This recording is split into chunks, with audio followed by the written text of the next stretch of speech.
Cinderella, a Little Golden Book. Once upon a time there lived a kindly gentleman. He had a fine home and a lovely daughter, and he gave her all that money could buy, a pony, a puppy named Bruno, and many beautiful dresses.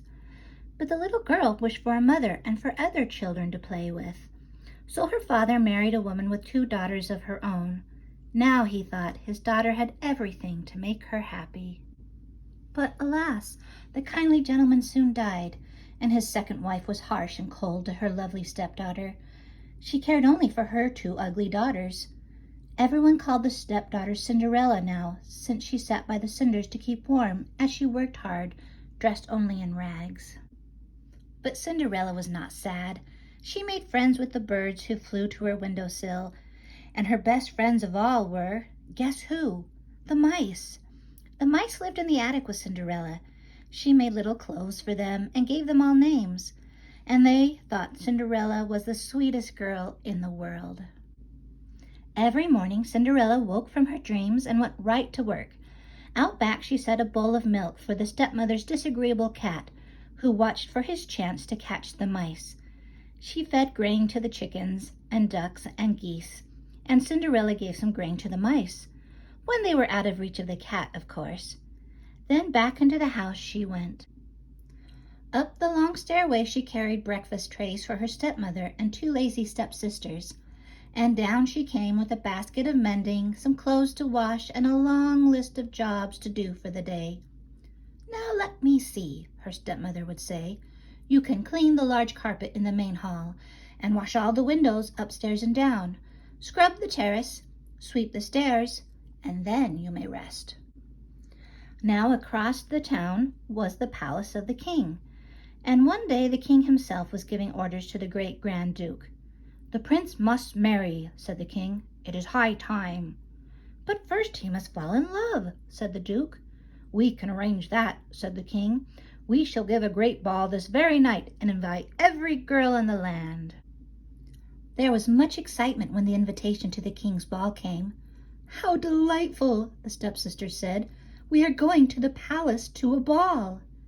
"And I," said Cinderella, "I am invited too." "Yes, you," mocked the stepmother. "Of course you may go if you finish your work," she said, "and if you have something suitable to wear." I said if. Cinderella worked all day long.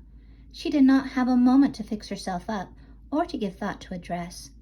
"Why, Cinderella, you are not ready," said her stepmother when the coach was at the door. "What a shame." Poor Cinderella! But when she got to her room, she saw that her little friends had not forgotten her. They had been gathering discarded items from the stepsisters' rooms to fix a party dress for her. "Oh, how lovely!" she cried. She looked out the window. The coach was still there, so she started to dress for the ball. "Wait!" cried Cinderella. "I am coming too." The stepmother and her daughters all turned at the sound of Cinderella's voice. "My beads!" cried one stepsister. "And my ribbon!" cried the other. "And those bows! You thief, those are mine!" So they ripped and they tore at the dress until Cinderella was in rags once more, and then they pranced off to the ball. Poor Cinderella! She ran to the garden and wept as if her heart would break. But soon she felt someone beside her. She looked up, and through her tears she saw a sweet-faced little woman. "Oh," said Cinderella, "good evening. Who are you?" "I am your fairy godmother," said the woman. "Now dry your tears. You can't go to the ball looking like that." "Let's see now. The first thing you will need is a pumpkin," the fairy godmother said. Cinderella was confused, but she brought over a pumpkin. The fairy godmother said some magic words. Slowly the pumpkin turned into a fancy coach. "What we need next are some fine, big mice." At the touch of the wand, Cinderella's little friends turned into handsome horses. Then the old horse became a fine coachman, and Bruno the dog turned into a footman. "There," said the fairy godmother. "Now hop in, child. The magic only lasts till midnight." "But my dress," Cinderella looked at her rags. "Of course you can't go in that," laughed the fairy godmother. The wand waved again, and there stood Cinderella in the most beautiful gown in the world and tiny slippers of glass. The prince's ball was under way. As soon as Cinderella appeared in the doorway, the prince walked over and asked her to dance. The king motioned to the musicians, and they struck up a dreamy waltz. The prince and Cinderella swirled across the dance floor, and the king went happily off to bed. The prince and Cinderella danced every dance until the clock in the palace tower began to strike midnight. Bong, bong. Oh, cried Cinderella, the magic was about to end. Without a word, she ran out the door. One of her little glass slippers fell off, but she could not stop. She leaped into her coach and raced for home, but the spell was soon broken. Glass slipper, the mice cried, glass slipper. Cinderella looked down. Sure enough, there was a glass slipper on the pavement. Oh, thank you, godmother, she said.